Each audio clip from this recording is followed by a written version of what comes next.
नमस्कार, मैं doctor Bhagwanaram Bishnoi, principal government law college बोल रहा हूँ। काफी दिनों से वापस आज मुलाकात आपके साथ चर्चा करने का मौका मिला है। आज ईद का दिन है। जो मुस्लिम भाई है या अन्य जो भी हो, ईद का त्यौहार भाईचारे का त्यौहार है, इसलिए पहले आपको बधाई।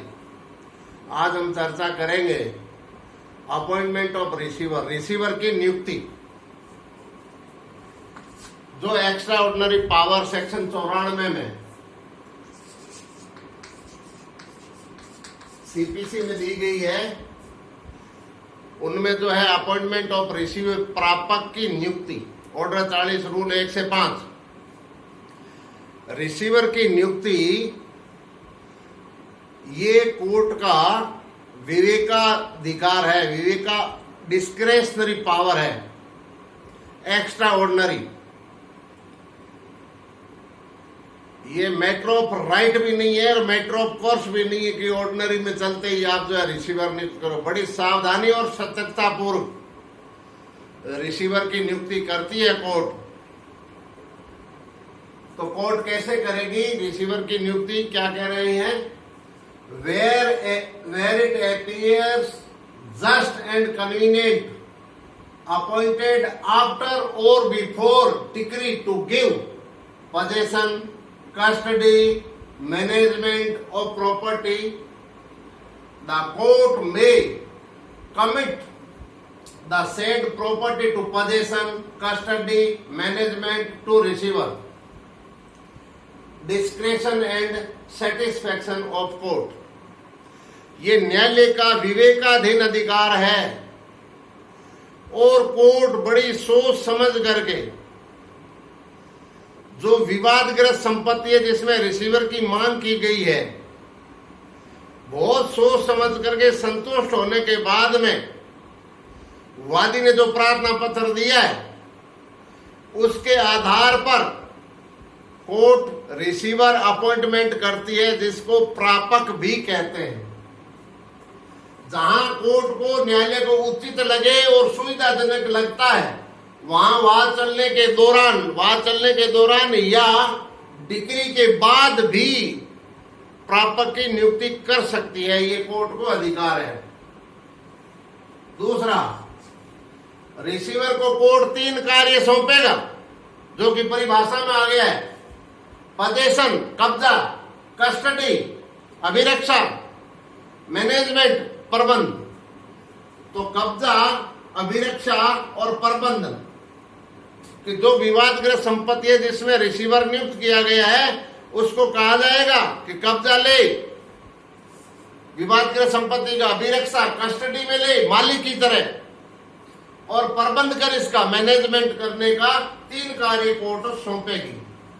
इसके पीछे ऑब्जेक्ट क्या है कि preservation of subject matter until decision.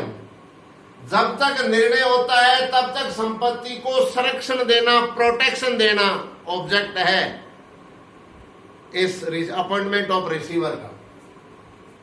वे उदाहरण जहां रिसीवर नियुक्ति करेगी कोर्ट, नंबर 1, जहां वादी द्वारा किया गया वाद, कब्जे की रिकवरी ऑफ पोजेशन की बात है, जो विवादग्रस्त संपत्ति उसको कब्जा प्राप्त करना चाहता है, और वाद बोनाफाइडी है, प्रथम दृष्टया प्रमा फेसी, और जहां कोर्ट को लगे प्रतिवादी संपत्ति को नष्ट कर देगा, खर्च कर देगा, तो जो है कोर्ट क्या करेगी? रिसीवर नियुक्त करेगी। वादी ने प्रार्थना पत्र दिया है, वाद चलने के दौरान या डिक्री निष्पादन के बाद भी, डिक्री जारी होने के बाद भी, कभी भी किसी भी स्टेज पर प्रार्थना पत्र वादी ने दिया तो कोर्ट देखेगी रिकवरी ऑफ प्रॉपर्टी से संबंधित केस है और वादी का प्रार्थना पत्र सद्भावना पूर्वक है और कोर्ट को ये लगे कि प्रतिवादी संपत्ति को क्या कर देगा? डिस्पोज ऑफ कर देगा, नष्ट कर देगा। ऐसी स्थिति है तो रिसीवर नियुक्त करेगी court. Number 2, dissolution of partnership, साझेदारी की विघटन संबंधी मामले। पार्टनरशिप एक्ट का मामला है। और पार्टनर आपस में झगड़ चुके हैं और प्रॉपर्टी प्रतिवादी के कब्जे में है, वादी जो पीड़ित है वाद दायर किया है, तो प्रतिवादी उस पार्टनरशिप में जो भी प्रॉपर्टी उनके पास में है उसको नष्ट कर देगा, खा जाएगा, पी जाएगा, ले जाएगा, कोर्ट की स्थानीय सीमा से बाहर ले जाएगा। इस प्रकार की स्थिति हो सकती है। तो 99.9 पार्टनरशिप डिसोल्यूशन के मामले में कोर्ट रिसीवर नियुक्त करेगी तुरंत, लेकिन कोर्ट का सेटिस्फेक्शन होना चाहिए और डिस्क्रेशन तो है ही, जस्ट एंड कन्वीनियंट लगे। फिर है mortgage suit for closure and sale of property. बंधक धन, निक्षेप धन की रिकवरी से संबंधित मामला हो, प्रतिवादी उसको नष्ट कर देगा या बेच देगा या सेल ऑफ प्रॉपर्टी संबंधित हो, तो जो है कोर्ट करेगी रिसीवर की नियुक्ति बंधक संपत्ति के बारे में।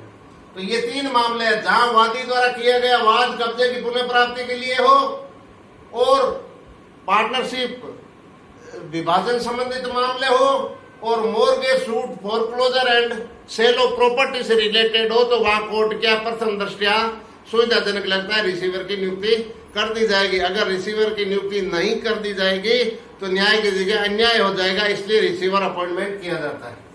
वे मामले जहां रिसीवर की नियुक्ति नहीं करेगा कोर्ट, कौन से है? ज्वाइंट हिंदू फैमिली के मामले हैं, आपसी झगड़े का मामला है, वहां पर जो है अगर संयुक्त हिंदू परिवार रह रहा है तो जो है वहां पर रिसीवर नियुक्त नहीं करेगा। रिसीवर नियुक्त करने पर उनको बेदखली होना पड़ेगा। ये बहुत ही rare of the rarest case में ही ज्वाइंट फैमिली में कोर्ट अगर उचित समझती है और उस प्रॉपर्टी में कोई नहीं रह रहा है तो ही रिसीवर नियुक्त करेगी, अन्यथा नहीं करेगी। सद्भावनापूर्वक वाद नहीं है, किसी को परेशान करने की योजना बना रखी है, बोनाफाइडी नहीं है, ऐसी परिस्थिति में भी कोर्ट क्या करेगी, देखेगी। यदि वो बोनाफाइडी नहीं है, प्रिमा फेसी केस नहीं बन रहा है, तो वहां रिसीवर की नियुक्ति कोर्ट नहीं करेगा। अब आता है सिलेक्शन ऑफ रिसीवर। रिसीवर कौन होगा? तो रिसीवर एक इम्पार्शियल पर्सन होना चाहिए, निष्पक्ष। नंबर 2, वाद का पक्षकार नहीं होना चाहिए। Litigation of parties, no litigation of parties, party में से जो पक्षकार है उनको रिसीवर नियुक्त नहीं किया जाएगा। और विषय वस्तु में हितपद न हो, डिसइंटरेस्टिंग इन द सब्जेक्ट मैटर, कि जो हितपद नहीं होना चाहिए, ऐसा व्यक्ति कोर्ट जो है नियुक्त करेगी रिसीवर को। लीगल पोजीशन ऑफ रिसीवर, प्रापक की विधिक स्थिति क्या है? वो servant, representative and officer of the court, वो नौकर होता है कोर्ट का, प्रतिनिधि होता है और न्यायालय का ऑफिसर होता है। अब है उसका रेमुनरेशन क्या होगा, ये न्यायालय का डिस्क्रेशन का विषय। तथ्य और परिस्थितियां हैं, केस टू केस के आधार पर है, किस प्रकार का कार्य है, कितने घंटे कार्य कर रहा है, इस प्रकार की स्थिति होती है, तो वहां पर ये डिस्क्रेशन है, कोर्ट का, न्यायालय तय करेगा। पावर्स ऑफ रिसीवर, रिसीवर की शक्तियां क्या है? वाद दायर करना उस प्रॉपर्टी से संबंधित, और किसी अन्य व्यक्ति ने कोई वाद दायर कर दिया उसमें बचाव करना न्यायालय की अनुमति से। संपत्ति चाहे चल है, अचल है, चाहे मूर्त है, अमूर्त है, मूवेबल है, इमूवेबल है, उसको प्रोटेक्शन करेगा, संरक्षण देगा। और जो प्रॉपर्टी उसको सुपुर्द की गई है उसका किराया लेगा, ब्याज लेगा। दस्तावेज किसी भी प्रकार का है तो उसका निष्पादन करेगा, एग्जीक्यूशन ऑफ डॉक्यूमेंट्स करेगा, चेक काटेगा, चेक लेगा, समय समय पर कोर्ट के निर्देशों की पालना करेगा। ये सारे कार्य एज ए मालिक रिसीवर को करने होते हैं, जैसे कि वो मालिक ही है उस प्रॉपर्टी से रिलेटेड। उसके प्रोटेक्शन में, उसके मैनेजमेंट में कोई कमी न आए, बेच सकेगा, नीलामी कर सकेगा, कोई रॉ मटेरियल खरीद सकेगा। जैसे मान लीजिए कोई मिल चल रही है, मिल है, ऊन मिल है, तो ऊन खरीद सकेगा, ऊन का प्रोडक्शन हो गया है तो ऊन को बेच सकेगा, भेज सकेगा। टेंडर निविदा आदि कर सकेगा, सारा कुछ मालिक की तरह वो करेगा। ये उसकी जो है पावर्स है। अब ड्यूटीज ऑफ रिसीवर क्या है?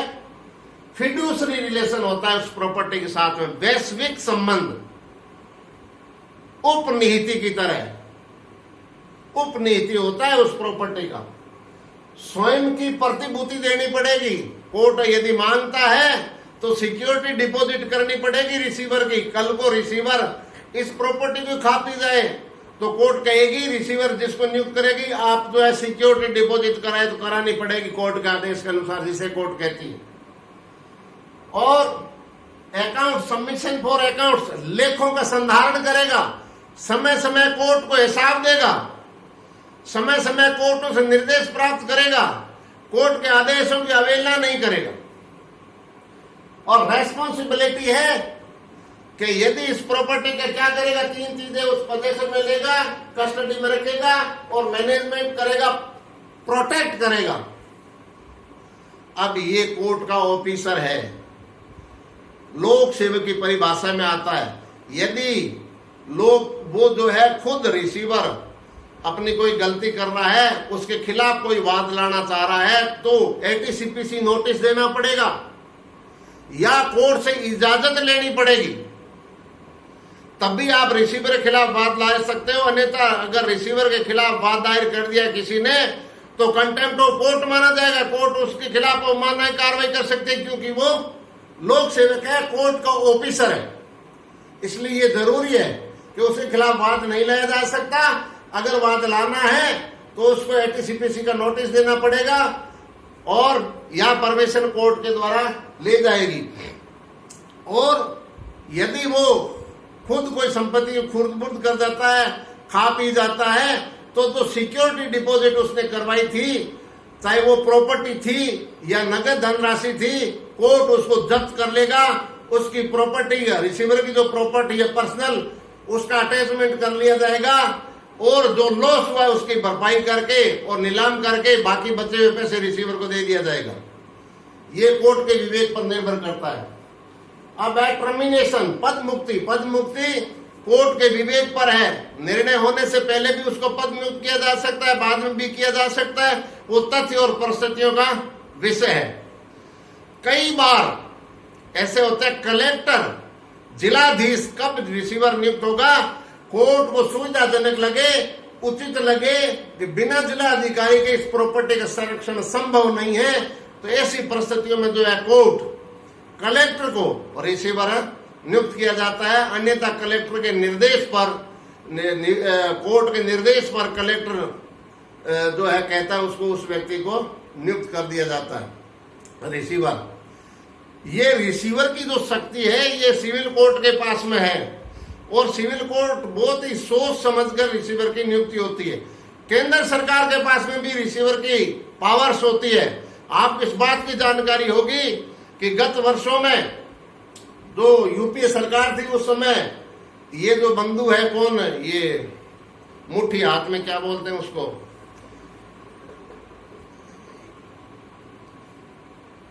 रिलायंस बंधु, इनमें झगड़ा हो गया था। रिलायंस को आपको इस बात की जानकारी होनी चाहिए कि रिलायंस ने, गवर्नमेंट ने फ्री में उनको जमीन दी है कम कॉस्ट में प्लांट लगाने के लिए, चाहे गैस प्लांट हो, चाहे ऑयल का प्लांट हो, चाहे अन्य कोई भी प्लांट हो जिसमें लाखों लोग काम कर रहे हैं।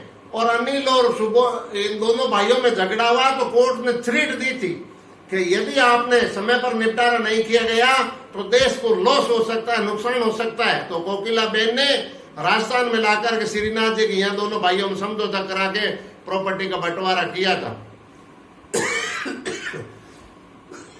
विभाजन करवाया था। कारण यह कि सार्वजनिक स्थान में उपयोगी प्रॉपर्टी हो जिससे यदि रिसीवर नियुक्त नहीं किया गया, फैक्ट्री बंद हो जाएगी तो जो है लॉस होगा और कई लोग, हजारों लाखों लोग बेरोजगार हो जाएंगे। ऐसी परिस्थिति में केंद्र सरकार के पास में भी रिसीवर नियुक्त करने का अधिकार है, वो एक अलग पावर है।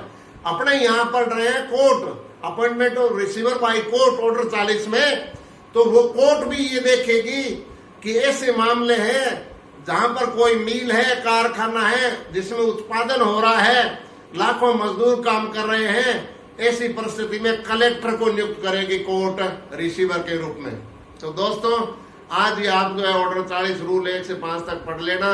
मैंने सार समझाने का प्रयास किया है। इसमें सुप्रीम कोर्ट के केसेस है तो तुक में केसेस का लगाना जरूरी है आपको। जैसे कोई बींदनी बनती है तो टीकी टमका वगैरह सब होता है ड्रेस, ठीक वैसे ही ये लॉ के अंदर सिद्धांतों के साथ साथ में कोर्ट की opinion, supreme court, high court या प्रिवी काउंसिल के निर्णयों के बीच बीच में टीकी लगानी होती है।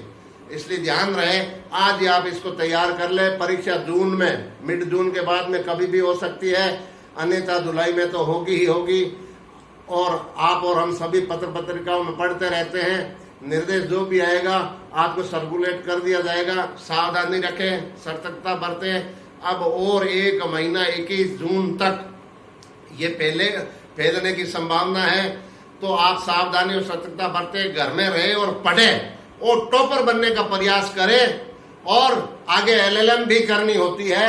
जब आप जुडिशियल अफसर में बनने के लिए जाओगे तो इंटरव्यू में अनऑफिशियल वेटेज आपको मिलता है। LLM अगर मिलता है तो पहले लेगा, कोर्ट उसको देखेगा, क्योंकि उसकी इंटेलेक्चुअल पावर में बढ़ोतरी होती है तो वरीयता दी जाती है। अनऑफिशियल में बात बता रहा हूं, तो ये ध्यान रखें। जय हिंद, जय भारत।